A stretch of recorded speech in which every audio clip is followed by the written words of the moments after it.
28 करोड़ 56 लाख की लागत से निर्मित ईएमआरएस शैक्षणिक परिसर का चौपड़वा में लोकार्पण। आदिवासी विकास विभाग गुजरात राज्य गांधीनगर द्वारा संचालित नर्मदा जिले के सागबारा तालुका के चौपड़बाब गांव स्थित Eklavya model residential school EMRS में 28 करोड़ 56 लाख की लागत से निर्मित अत्याधुनिक शिक्षण परिसर का लोकार्पण गुजरात सरकार के आदिवासी विकास, खादी कुटीर एवं ग्रामोद्योग विभाग के कैबिनेट मंत्री श्री नरेश भाई पटेल के कर कमलों से किया गया।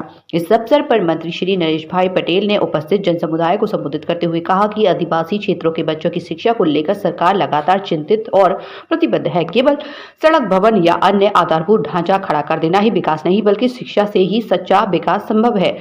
नई शिक्षा नीति में प्राथमिक स्तर से ही बच्चों को मजबूत आधार देने के लिए कई प्रावधान किए गए हैं। उन्होंने अभिभावकों से भी आह्वान किया कि वे नशा कुरीतियों और अंधविश्वासों से बाहर निकलकर बच्चों की शिक्षा को प्राथमिकता दें। मंत्री ने आगे कहा कि सरकार द्वारा उपलब्ध कराई गई सभी शैक्षणिक सुविधाओं का अधिकतम लाभ उठाकर विद्यार्थियों को कड़ी मेहनत से आगे बढ़ना चाहिए। परिश्रम से ही सफलता प्राप्त होती है। सरकार द्वारा संचालित ईएमआरएस जैसी शालाओं के विद्यार्थी उच्च शिक्षा प्राप्त कर मेडिकल और इंजीनियरिंग जैसे क्षेत्रों में आगे बढ़ सकते हैं। इसके लिए अंग्रेजी, गणित और विज्ञान विषयों में उत्तीर्ण होना तथा मेडिकल कॉलेज में प्रवेश हेतु नीट परीक्षा में सफलता आवश्यक है। अच्छे से पढ़े लिखे विद्यार्थी देश का भविष्य उज्जवल बनाएंगे और प्रधानमंत्री श्री नरेंद्र भाई मोदी के वर्ष 2047 तक विकसित भारत के संकल्प को साकार करने में सहभागी बनेंगे। लोकार्पण कार्यक्रम के अंत में मंत्री श्री सहित उपस्थित अतिथियों ने विद्यालय परिसर की विभिन्न आधुनिक सुविधाओं का अवलोकन किया तथा विद्यार्थियों से संवाद कर उनकी शिक्षण प्रगति की जानकारी प्राप्त की। इस कार्यक्रम में कलेक्टर श्री एस.के. मोदी, विधायक श्री चेतरभाई बसावा, पूर्व वन मंत्री श्री मोतीलाल बसावा, जिला भाजपा अध्यक्ष श्री नील भाई राव, जिला पंचायत की पूर्व अध्यक्ष एवं सदस्य श्रीमती परशुरानाबेन बसावा, पूर्व अध्यक्ष श्री मंजी भाई बसावा, सागबार तालुका पंचायत अध्यक्ष श्रीमती चंपाबेन बसावा, ईचा परियोजना प्रशासक श्री कल्पेश कुमार शर्मा, देहियापाड़ा की प्रांत अधिकारी सुश्री जूई पांडे, सागबारा के मामलतार एवं तालुका विकास अधिकारी ईएमआरएस सागबारा के प्रचार सहित जिला व तालुका पंचायत के जनप्रतिनिधि, अधिकारीगण, स्थानीय नागरिक, विद्यार्थी एवं अभिभावक बड़ी संख्या में उपस्थित रहे।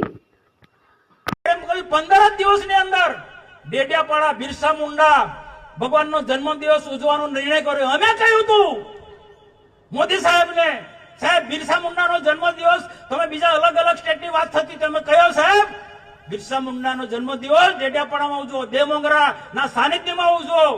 જે દેવમોંગરા જે છે આદિવાસીની કુળદેવી છે।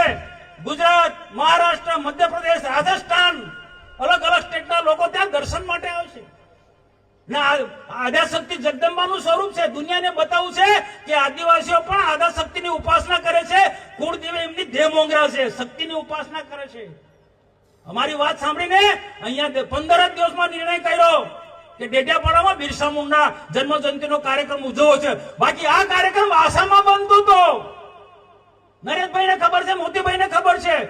મેં રોકાયો છે। મનસુખ વસાવે વિનંતી કરી મોદી સાહેબને કે સાહેબ ડેડિયાપાડામાં કોઈ ડરતી નથી, કોઈ ડરતી નથી, એક મેસેજ આપવો હતો। અને નિંદા કરનારા લોકોને પણ મારે કેવું છે, નિંદા કરો, અમને કોઈ વાંધો નથી।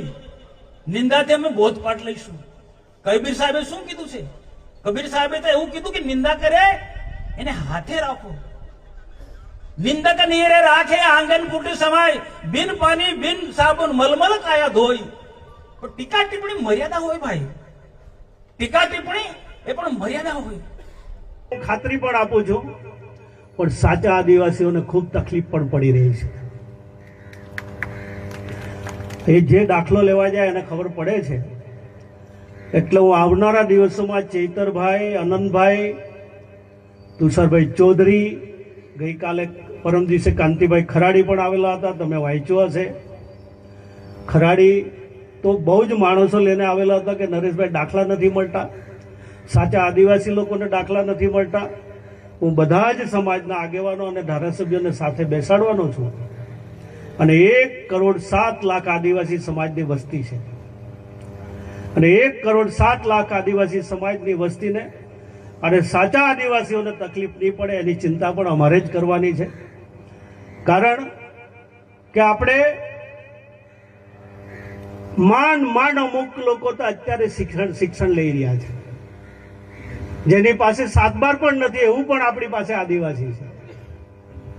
જે પુરાવો જે એકઠા કરવા પડે છે એ પણ અઘરા પડે છે. એટલે એમાંથી કેવી રીતે સાચા આદિવાસીઓને મુશ્કેલી નહીં પડે અને ખોટા આદિવાસી કોઈ દાખલો લઈ નહીં જાય એની ચિંતા પણ આ સરકાર કરે છે. એટલે જ કાયદો બનાવ્યો છે.